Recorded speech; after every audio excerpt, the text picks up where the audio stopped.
Welcome back. You're watching Sokoni here on Morning Prime. We continue pace with the conversation. And of course, we want now to interrogate the issues of the public debt as it is right now. The Auditor General revealed recently that 1 trillion shillings cannot be accounted for over the last 11 years. And very interesting also editorial piece here in the Business Daily, where it says it is a shame that after borrowing 1 trillion shillings over the last 11 years, the government cannot show the projects the money was spent on, according to the Auditor General. That amount can put 850,000 students through 4 years of undergraduate studies in private universities. But if it were to be divided among Kenyans, every individual will pocket 18,500 shillings. That's not bad. Shilling 1 trillion could also fund 31 more thicker superhighways. Apart from taking the 13 expensive syndicated loans and sovereign bonds, some of the amounts were borrowed without the legal opinion of the Attorney General. What he was saying, exposing taxpayers to legal minefields. Interest alone comprised more than half of the total debt service cost at 59.8%. We hope that the validation of Kenya's debt stock will establish the exact amount that Kenya owes and chart the way forward in terms of borrowing and sustainability. The report should also open eyes of the report officials, or of the state officials, I should say, to the need to allocate and utilize funds in the manner prescribed by the edict of the law if Kenya is to achieve financial discipline. Even as we read this as well, the Auditor General also is flagging KRA that it cannot explain billions of shillings that is missing from KRA as well. And this is what now the angst and is also blowing the gaskets of the Gen Zs as well. When we need accountability, given this figure, you cannot account for the projects as well, there's nothing to show. How many thicker road superhighways? 31 more? That is opening up the country completely. Patrick Bath. Let the experts in the financial matters go. Let's begin there. You see, you come to the at a rate of interest which is a little bit lower than what we're paying at the moment, the interest on that debt is 170 billion shillings a year.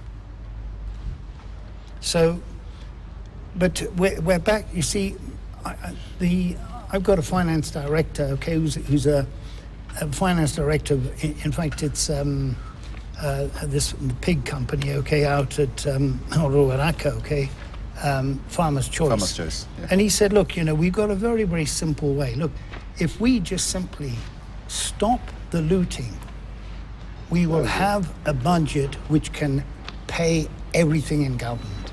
The point is that as the Gen Zs, you know, there were a couple of ladies on the BBC, and I sometimes listen to this British Brainwashing Corporation. But anyway, the thing is that, you know, they were saying, well, yeah, exactly, the British Brain, yeah. You know, the thing is that Bill Gates is actually paying. Bill Gates is paying part of the income of the BBC. Bill Gates. You didn't know that. Anyway, now you do. And you know, and that is a dangerous man. And he comes to Kenya 2 or 3 times every year. A dangerous man, you know. But anyway, the situation here, okay, is it's very simple. If we stop looting, if we stop stealing, these 2 ladies say we don't mind paying taxes, but we don't want the money to be stolen. So if we stop stealing, we can finance everything that the government wants to do. The problem, you know, Jimmy Wanjigi was on Spice FM on Tuesday this week. And it's worth listening to that particular, it's on YouTube, you can get it on YouTube. Go to YouTube and listen to what he was talking about. Because he actually proves, and it's not this particular regime, it's previous regimes which have been looting the country. And what happens when you do that? When Papa Doc Duvalier fled Haiti with his wife, who was, you know, I tell you, just a woman who basically, wow, she herself bankrupted that country. When they ran to France, they carried with them $400 million. Now, and Haiti or Haiti, as my sister tells me, you got to pronounce Haiti correctly, but or Haiti or whatever. Anyway, the thing is that you see, we, as Onyonka mentioned in the Senate a couple of days ago, I'm sure you've seen that clip. Okay, what are our children going to do here? The president has children. Are they going to be the future presidents? Very likely not. But what are they going to do? Where are the jobs? We've got young people in Kenya who have incredible ability. We go abroad, okay? In Tesla, in companies in Silicon Valley, in finance everywhere.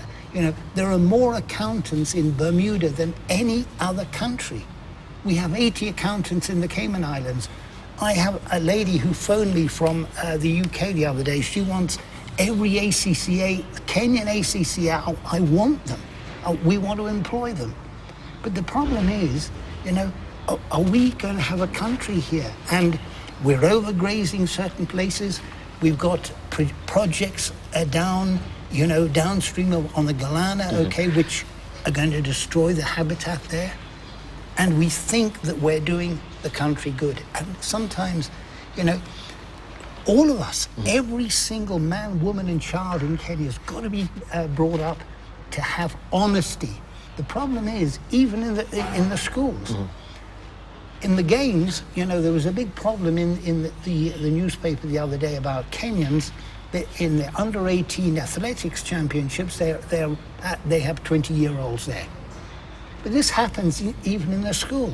You have an under-14 team, and the people bring false birth certificates. So we're teaching our children to be crooks. This happens throughout Kenya. So all of us have got to change, But our problem in government can be solved very easily. Stop stealing. And that has got to come from the top. Indeed. And especially, we don't actually call our deputy president the vice president because vice is a bad word. But maybe we should call him the vice president. All right. I think, Ibal, coming back to this issue of this borrowing that has gone in, it's all about the transparency of the process. The way our system works, our sort of banking system in the government works, is that all the money goes into treasury, into one pot. I don't know what they call it. Is it consolidated fund? Yes. Yeah. Yeah. Everything, doesn't matter where it comes from, it goes into this one place. Yeah. And then from there, it is then disbursed. Right? Now, you can't trace it as to where it's gone once it goes into that pot. Yeah. And this is why we have a lot of ills in terms of spending in this country. All the refunds that are supposed to happen, VAT refunds, you pay the VAT, and it needs to get back to you. It went into the consolidated fund, and it should be very easy for it to come out. So the government should not owe any money to somebody who is owed VAT, because it is there. But once it gets into the consolidated fund, the people who operate that thing are either fully corrupted, or they're just incompetent. Because how can you put money borrowed for a specific purpose into an account and then you go and spend it somewhere else? It's been specifically put there for a purpose. So what happens? You do like the counties.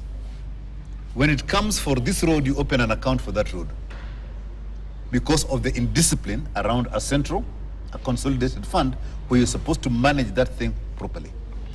And I think this is the disease that we have in the country. You see it at the central government, you see it at the county governments. And the way people do a fix around it is to say that money came for my project, let me open an account for that project, so you deposit it there directly, and I'm in charge of it and I can do what I want to do with it. But because but it stays in the account to accrue some interests, even for the longest time ever. That is in principle, right? And where does that interest go? Has anybody accounted for that interest? That's what you're saying. So the whole way we manage money in this country is supposed to rely on people of good integrity and who cherish transparency. But what the Auditor General is showing here is exactly what should not happen, but is happening in this country at all levels. We have a central fund, and it's just withdrawn. Counties are given money because of the budget they put in, and they should go directly to those budget lines. They don't, because people don't see the action. Money is borrowed. Even the tax that comes into the consolidated fund, how is it taken out, and how can we follow that it is actually going to the right place all the way down to the implementation? And I think this is part of why the country is in the state it is now, where the Gen Z have led that rush to say, where is the money? Show us what is happening. Right? You're telling us you are raising taxes, you're doing all the rest of it. We can't see what is happening with it. So I think this, our Auditor General is doing a fantastic job in terms of showing all these things up. But we need to go down, and this is where now we say we demand action. Something has to happen here. And I think I'll pick from there. One of the things perhaps I'll challenge the Gen Z is to do that treason. Let's point out how much does McPhee, how much is governor, and that's something they can do. They can bring that to the fore. Where did these guys get all this? Yeah. You know, and it's something, and the other thing is they also need to walk to the office of IMF and teach them a lesson. It's so sad. IMF say we are anticipating. You need to be clear with the lesson. Yeah. The lesson. Don't worry about the lesson. They need to teach them a lesson. It's whatever it is. It's not Salimia. Maybe you will be inciting people to Salimia IMF offices as well. Yeah, then the but leader. I think what Nancy is saying. What do you need dialogue for? Nancy is very clear. 1 trillion, whatever. Yeah. This didn't happen. This didn't happen. So you want us to sit to discuss what? You want to get Nancy Asik or Anyango from IMF, just retired from IMF, to head this committee for what? You know, there's a lot of. I think there's a certain level. I'm sorry to be. That's my voice. There's a certain level we should be treated with the decency that we have a brain. All right, but do we have a brain? I just want us just to listen to. Thank you. No. Thank you, Can I okay, I'll let you in. I just have to just run us by this particular clip that I found it to be very interesting, where we're beholden by some of these global older institutions as well. Let's listen in. Sub-Saharan Africa has been fundamental to the global prosperity of the advanced countries. And Africa had a role to play. It has a role as a raw material producer. We will not allow Sub-Saharan Africa to escape that. Okay, we do everything to keep Sub-Saharan Africa where it is, also impoverished. It's absolutely vital for the prosperity of everyone else. So let's get clear about that. Okay, and this means all the economic structures, all the global institutions, and the economics we teach everyone is all designed to keep Africa exactly where it is. And whether it is Europe or US or now China, it's always the same. We need Africa to be impoverished because we need those raw materials and we need them dirt cheap. Okay, so that's the message. It doesn't mean to say that there's nothing Africans can do. Of course there is. This is what it's about. Because if Africa does do something different, I assure you living standards of all those in Europe and North America and Asia is going to fall. Okay? And that is a big price to pay. I assure you that the West is not going to allow that without a big fight. Okay, so the job of many Western academics is to convince Africans they have to keep doing what they're doing. Okay? And to show them it's your fault that you're poor. It's not our fault. It's your fault that you're poor. So This is what we do in academic institutions. We know the basic forces that have caused this underdevelopment. We know it's colonization. We cannot afford to allow Africa to industrialize and start producing manufactures. Okay, so we will do everything to stop that. And I'm going to show you how we actually block that. We had East Asian rapid industrialization processes. So in the earlier period, we had Japan and Korea and Taiwan. Okay, rapid growth, sucking in raw materials from Africa, driving up the prices. And after those countries finished industrialization, then sub-Saharan African growth rate again fell. Sub-Saharan Africa is condemned to this role, just the supplier of raw materials, not a manufacturer. The currencies are collapsing of these countries, and many of them are sub-Saharan African countries. After colonization ended, we needed new structures to keep these countries where they were. Okay? And the first of those is aid. Okay, we give them aid. Aid for what? Actually, we give them aid to keep repressive regimes in power. That's all. All the hypocrisy about transparency and democracy and bullshit like that, it's all bullshit. But it would go to country after country offering loans. And if the president did not accept the loan, they were killed. It's just economics. It's economic warfare. The rich declare war on the poor. It happens everywhere. It happens in a country. The rich control the government. Of course they do. You really believe you have democracy? Come on. I mean, grow up. Who has all the subsidies and income support? US, Europe. The largest budgets in the world for supporting their farmers are Europe and US. You see, we're keeping them dependent. We're keeping them on a string. This next round of the WTO is designed to block that. To block anyone else getting on top of the ladder. All right. That's a boardroom conversation where Africa was on the table. We were the menu, right? And you can see clearly democracy is a myth, is a mirage, is a word. I don't want to mention here, you had it for yourself as well. Yeah. But I just wanted to get a reaction because this is where we are at. And we can see even our domestic borrowing has grown by 5.8%. We cannot account for this 1 trillion shillings over the last 11 years. We still have a pill in hand going to these institutions with that philosophy that we've had, that the interest is not really the aid. It's just to keep us having this particular string that we are hanging on by the fingernails at the end of the day, that we cannot self-industrialize. But we are to export these raw materials as well. So if I can come in, I like that video clip. It has been going around for maybe the last 2, 3, 4, 5 years. Yes. Just keep on going loud and loud. Just to remind us? Yes, but I believe economics is not about zero-sum game. Nobody said you cannot develop the two of you. Africa can develop, Europe can develop, other countries can develop. What we need is a win-win situation, where whether you are getting debt, whether you are getting aid, you should see tangible results. And it even happens at the lower level.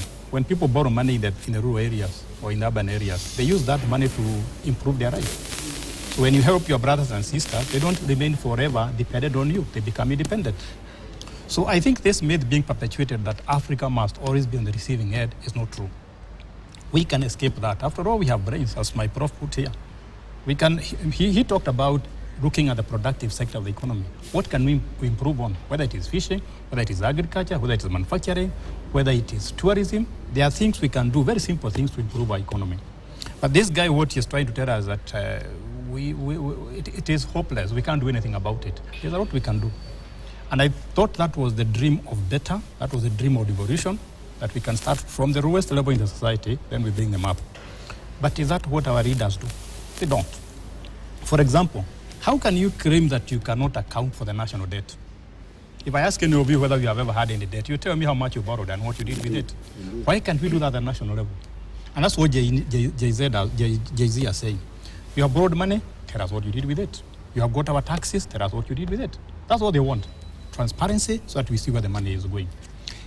President Uhuru Kenyatta one day went to public. He went public and said about 30% of our budget is stolen. And all of you can bear me witness. I don't remember anybody disputing. And that's a very clear sign that if we stopped stealing, if we stopped corruption, we don't need to increase taxes. Exactly. This country can turn around. Exactly. Why do we have so many projects that are white elephants? I become an MP, I forget all the other CDF projects that were started, I start new ones. Why can't we finish what we have?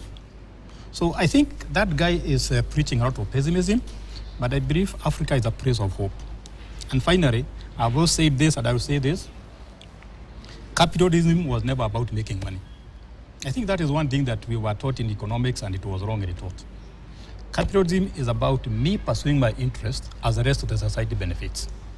This habit of just accumulating money everywhere is immature and is not consistent with capitalism. And it shows a lot of national immaturity. Well, you Dr. see, one of the things, we tend to admire, and this is something in the United States which is very, very, forceful, I think. If you're a good businessman in the US, you can become famous as a businessman. The only thing is that those people give incredibly bad example. If a person is making the sort of money that Bill Gates and all these other people are making in the US, they don't really need that money. And the lower classes in the US, you've got a lot of poor people in the US. We don't see that, but that is the fact. I had a past student who did an MBA at Wharton Business School, and he went to some of the neighborhoods in Philadelphia, and he was just shocked by those neighborhoods. So the point here really, though, is that, what tends to happen is that these people become monopolists. For example, Microsoft, when they discovered that South Africa was going to go open source, they ran to Kenya and said, look, we'll give Microsoft free to all the primary and secondary schools in Kenya, so that if you give me open source, an operating system which is open source now, I won't know how to do it. Why? Because I've always used Microsoft. And this is the way these people, spread their tentacles all over the world, and then, of course, live such luxurious lives, and they've got these huge yachts and so on. There was a guy in the UK who used to run a number of chain stores, and he had a huge yacht in Monaco and used to have these lavish parties. And unfortunately, what we're doing is we're just imitating that. We think that, a person who is, is really wealthy, that's going to be the person who is admired. And unfortunately, what I feel is that so many people can just live, if I live a simple life, the less I need, the more I have. The less I need, the more I have. And I was talking to a friend of mine, okay? I think, he's a guy who's very, very influential and got contacts all over Nairobi, all over Kenya. He came to see me on Monday evening and he said, I didn't actually see his car, but he says, look, I've got a small blue Toyota, which I think he actually says, I've done 600,000 miles in that car. And when he goes to Muthaiga Club or the Muthaiga Golf Club or wherever, he parks, you've got your big V8 on one side, your Prado on the other side, or a Mercedes or a Bentley also in Kenya, okay? Mm-hmm. So, and some with the South Sudan number plate on it, okay? That country, South Sudan, Bentley, 34 million shillings. But anyway, in this case here, he parks beside them just to try to teach these people a lesson. He can do whatever they do. But that's a lost cause in Kenya. If you're a beautiful young lady in Kenya, you'll probably have a number of admirers who are looking for things, and you will be driving a huge car where you're a small little person in a huge vehicle, carrying around a house, and and that's one of the reasons why machinery is the biggest import item last year. It's even above oil. Oil used to be number one. Now it's machinery. and just go to, go out the Kiambu Road, just before you get to the turning of Runda, you have 30 Range Rovers, incredible vehicles. Second-hand city. Incredible vehicles, Yards, in the yards. We got to do that. I need a, and this is, it's Chris Kirubi, he made billions of shillings just before he died. And he took the Mutham into the grave, didn't he? Did he? CK, no. Yeah. So what's the point? What is the point? And are you going to impress me because you drive up in a Range Rover, a Vogue? I remember I got a past and she said, "Oh, a Vogue." She almost fell down in adoration of this thing. Come on, man. Can I add something to that? Child. Right, let's hear from Patrick. We're going to because of time. If you're around me.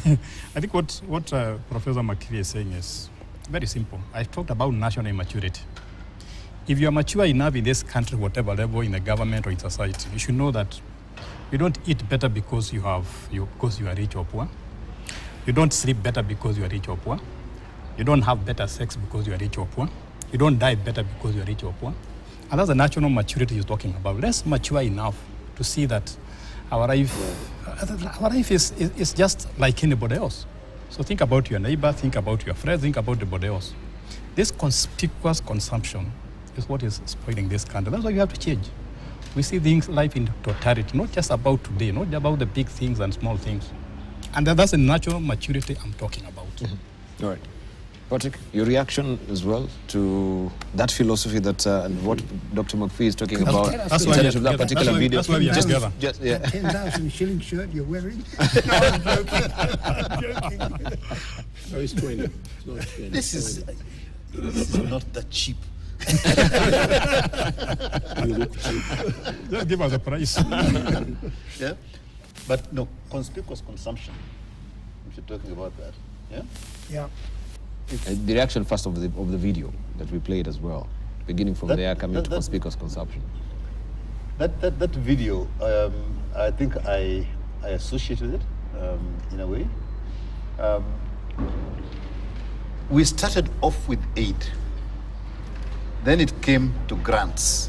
Then it moved to aid for trade, which is now the buzzword these days. It's aid for trade, i.e. trying to create growing economies by putting aid in the right place. That is the current vogue in terms of the support, quote, that has been given to developing countries.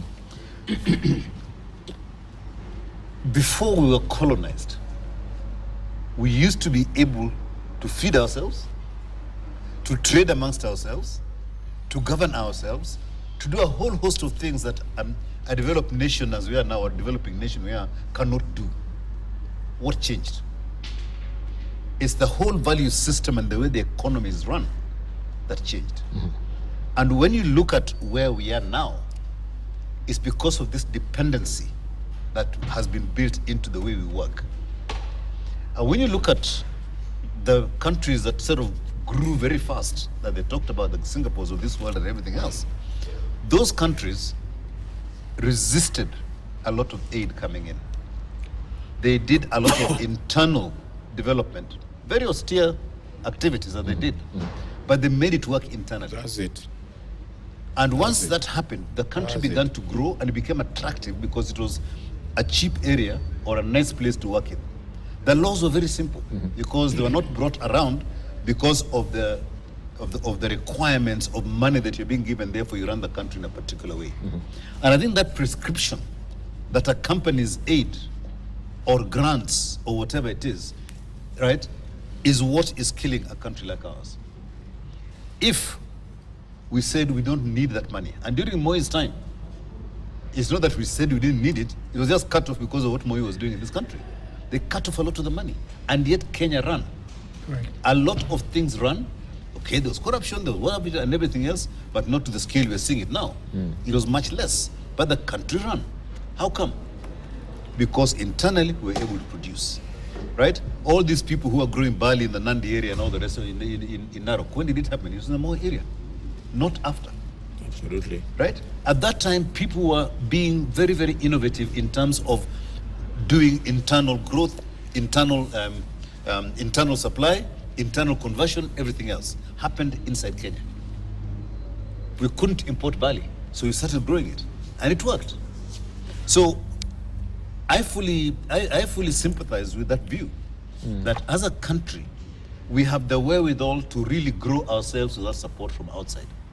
But we need the leadership of the country to change the way they run the country. We need to remove, now I'm coming down to all this, conspicuous consumption, that all needs to go. All these sort of, chase cars of, or whatever, 200-300 chase cars and everything else, and security. Why do you need security? Who's going to kill you? Unless you are a thief. Unless you're a thief. Yep. Right? We had this, was it a president of Nicaragua or somewhere else in South Africa, in South America? Yes. Who had a blind dog and a VW, and he lived in the village, right? And he used to go to Uruguay, yeah? Uruguay, yeah. Right? And he governed the country. And he was not afraid of anybody. He just used to walk around and whatever it is as a president of a country. Why can't we have the same in this place? And I think if we drive this country to a point whereby the conspicuous consumption is removed, all the things that we inherited from the colonial government, right? State House was a governor's house, right? That should be removed completely. Angela I live in my own Merkel house. was living in an apartment. Yeah, exactly. 10 Downing Street. Yeah. There's a point I was raising So if earlier. I begin to, if as a leader of this country, I say, forget about all those things, let State House become a monument to colonialism. And we can have people paying to walk there and see where Sir Evelyn Baring, whatever it is, used to sleep and what have you and everything else. Let's make it let's make it pay for itself as a museum piece. Yeah. And I live in my own house, just like the bar lives in his place and he comes to work here. As a president, I have a job to run a country. That's my job. And make sure that the country is producing, the country is profitable, and the country is delivering on its employees, which is us, the Kenyans. You see just that? take that model and that? apply it to the country and just say, if you make the country work, we will give you a share of the growth and reward you that way. Absolutely. Yeah? And you have so many years, and after that year, your tenure is gone, and we get a new CEO. And the CEO takes over a country that is running, and if they begin to take the country down, you're out. That is the way we should start changing our thinking. I'm not saying we change the government. The government needs to change its own thinking. If it thinks. Yeah? And Gen Z As he said. is basically saying, you guys are running this country the wrong way. That's the message they're sending. Correct. And we need to change, as the leaders, we need to think and understand that the cheese is moving, and it's moving rapidly. And trying to go back to the way we've run this country all the time, that you're saying, let's have dialogue, let's have whatever it is. Dialogue will not change Kenya. Action that brings down the cost of living in this country. And those are just some of the measures. Start from the top. Strip out all the excesses that you have as a leader and come all the way down and make sure that everybody else does it. Do it first. And from today, I will move out of that big house on the whatever it is and go to my house that I used to have, wherever it is, whether it's in Runda or whatever it is and so forth. Yeah, and then let me put up an electric fence and whatever it is and everything, and that's where I'm going to live. Give me a little bit of security and I'm done. Right? To spare us from the renovations I know cost that. as well. And if I am a person of integrity, of transparency, and that people trust, I can walk in the streets of Nairobi without fearing anything. Absolutely. And that is where we need to get this country back to, where leaders feel safe to walk everywhere, and people will greet them and will sit with them, and you can sit and have buy a cob of maize for 20 shillings and eat together. That is when this country will come back to where it should be. And it's the same thing I raised about WFP. You can't really resonate with that video. Understand? We'll keep them, sending them food, but we are buying from the American farmers. We are buying from the French farmers. Indeed. It cognates So what you were saying. That it's square there. And I agree with it can be done. Even in Africa, Botswana. Botswana is a very good example. Yeah. Play with diamonds there, you are dead. You are dead meat. We play with diamonds. They moved the trading from London to Gaborone. The diamonds are traded there. The animals, they export animals as we talk today. I don't know whether you have gone to Gaborone. It's a beautiful city, nice steak for breakfast. Go to the rural area, you see people have wealth. It can be done. That's what Southeast Asia did. They mix their culture and development. That's why Vietnam, where it is. He was in Singapore. He could walk anytime he wanted. Yeah. So I think the question I was asking before we came to this, do we really have a brain? Do we think as African leaders? Do we think as Africans? The moment you come there and you start going to bed, as this gentleman is saying, we are done. And that's what we have done. Now, if I was WFP supplies food to the needy, that food is becoming from Africa. Because you can produce food 12 months in a year. Ukraine, which is producing a lot of wheat, that's only 6 months. So there's something we need to think ourselves. And that's where you get the support. I keep feeling like a broken record now, and I think he has talked about it. I'm saying, let's cut all these layers. We don't need them. Why would I? And something very interesting. One time, Kebi Gitura was a senator, and he said, why does the president really have to use the road to go to the airport? Why don't he just take a chopper? The moment you're on the Uhuru Highway, everybody stops. Correct. You go to Washington. As a president leaves the White House to Dallas, he goes by chopper. And it's actually like 15 minutes. So there are things, I think, as African people, there's something as leadership. And leadership is not just the president himself. Even at my house, there's certain things we can step back and do differently. Dialogue is going to take us nowhere. You can dialogue until the cows come home. Right. I wanted just to point out that I don't know if it will open a whole debate on this Kenya-Uganda oil imports that is now developing to be another diplomatic tiff that we've had before. I thought they had settled. But since now... Sorry, there's an article I'd like you people to read. It's called 50 Years of Failure. The International Monetary Fund, Debt and Austerity in Africa. And who has written it? ActionAid. Yeah. Okay. It's a very interesting kind how it has failed in Africa. And I don't know why I still run to them. They have now put condition of the tranche we're going to get. Or we reserve this topic for another week, because I see we have little time. This one is very short, actually. It's very short. Huh?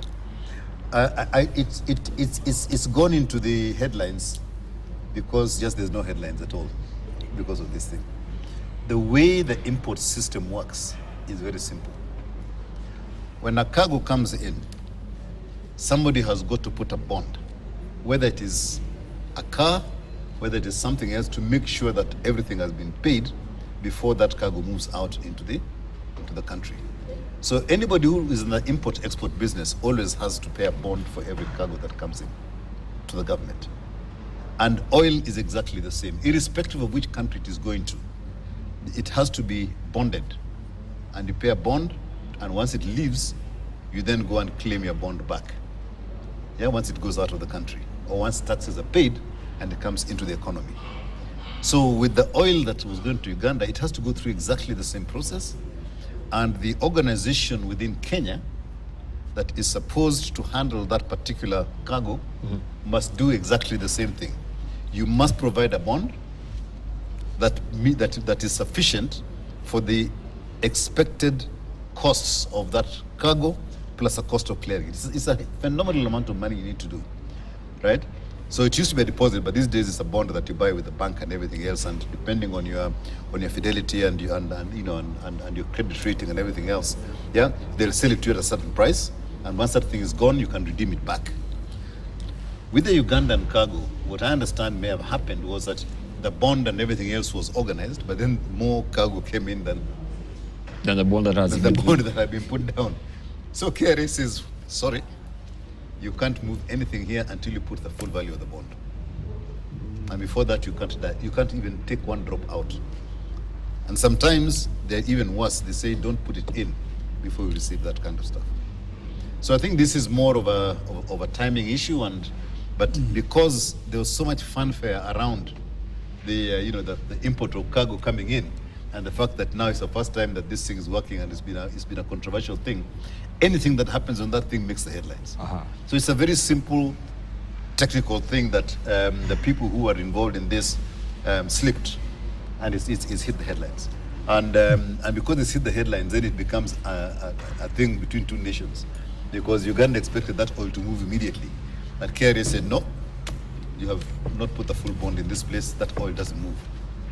And and you get annoyed when that kind of thing happens. Okay. Yeah, so it's, let them continue, they'll find a solution around it. But it's a large amount of money.